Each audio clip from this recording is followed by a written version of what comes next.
Jauna, iniciatyvų kupina šeima savo norų pabėgo iš pulsuojančio Vilniaus miesto į Rokiškio gilumą ūkininkauti. Neįprasta, bet paklausykite toliau dar keisčiau. Dirvos nekasam, neariam, neravim. Tai čia dar nenaudojam jokių organinių ar neorganinių trąšų. Žemdirbystė tai ūkininkavimo pagrindas. Ją užsiemant, juk turėtų reikėti dirbti žemę. Sakykime, nupjovėm žolę, padėjom bulves, užklojom ir va. Gerai, o ką, pavyzdžiui, darot su korolado vabalais, pavyzdžiui?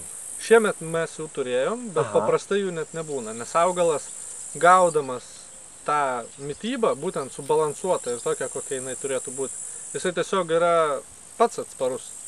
Jis pats iš savęs, jisai praktiškai kovoja su visais tais kenkėjais. Tai šitam darže neturėjom jokių kenkėjų iš viso.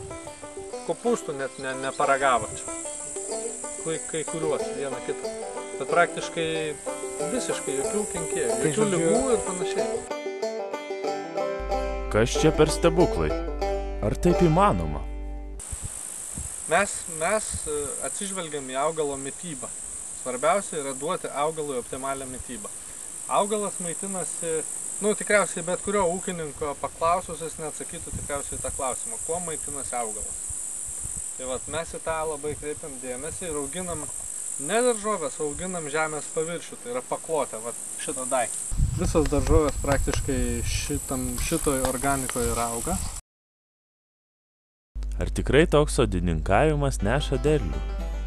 O čia jūs jau dabar yra žmonės standartiniu būdu, kurie ūkininkauja, daug kas atvažiuoja pasižiūrėti, kaip tai daroma. Tai visi yra nustebę, nes pas juos neauga, pas mane auga, o aš net kastuvą nenaudoju.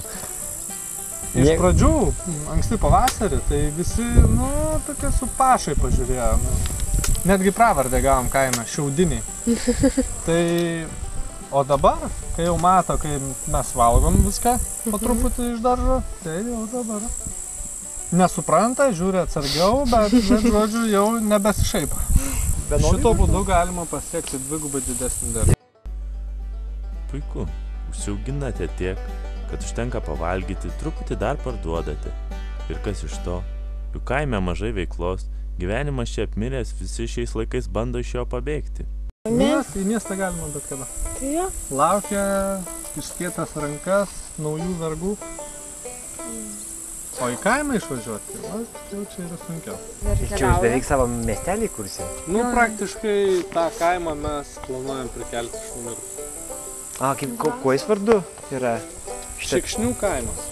Nuo senų senovės, kiek mums jau spėjom pasidomėti, buvo 7 trobos, dabar yra likę 5. Tai planuojam, kad bus daugiau negu 9. Praktiškai neturėjom dar. Nuo joninių ne vienos dienos važiuojam. Ir po 8, po 9, po 10, po 12 mūsų čia miega būna. Ir pačiai būna sėdi ir atvažiuoja, kad aš labą dieną, suradom vis, atvažiuojam pasižiūrėti.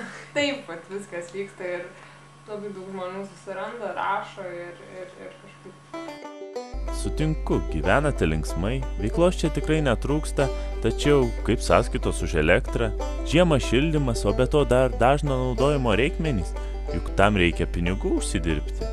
Mūsų tikslas tai yra, sakykime, netgi ir tie amerikiečiai čia to ir važiuoja, kad self-sustainable farming, kad pati save išlaikanti šeima būtų. Reiškia, mes turėtumėm savo maistą, savo energiją, savo vandenį, ten, nežinau, viską, ko reikia gyvenimui. Turim pačią pradžią dušą, kuris yra saulės šildomas vanduo. Galima pasidaryti tai savom rankom, labai paprastai, be jokių didelių investicijų ir nieko. Tai reikia šiukšlių kalno, pasikuisti jame ir, žodžiu, šį bei tą, sujungti kartu ir viskas bus. Nenaudojam nei ploviklių, nei valiklių, nei šampūnų, nei muilų, nei ten dar kažko. Tai viską darom natūraliom priemonėm, viską galima pasiekti natūraliom priemonėm, taip kaip žmonės darydavo. Mes nesakom, kad reikia tapti visiems ten miškiniais tarzanais ar dar kažko, bet daug dalykų galima atsisakyti ir tuo būdu netgi sutaupyti ir neprisirišti tiek prie tų ekonominių dalykų. Praktiškai mūsų poreikiai susitraukia nuo kokių 4000 litų išlaidų per mėnesį Vilniui iki kokių 300-400 litų išlaidų čia. Ką jūs manote, mieli žiūrovai? Turbūt kaip ir mes dar juos vertinate atsargiai, bet faktas kaip blynas, pirmieji vaisiai jau matyti. Ne tik žiūrint į benokstantį gausų derlių, bet ir stebint sodybos šeimininkų puikų nusiteikimą ir šypsenas.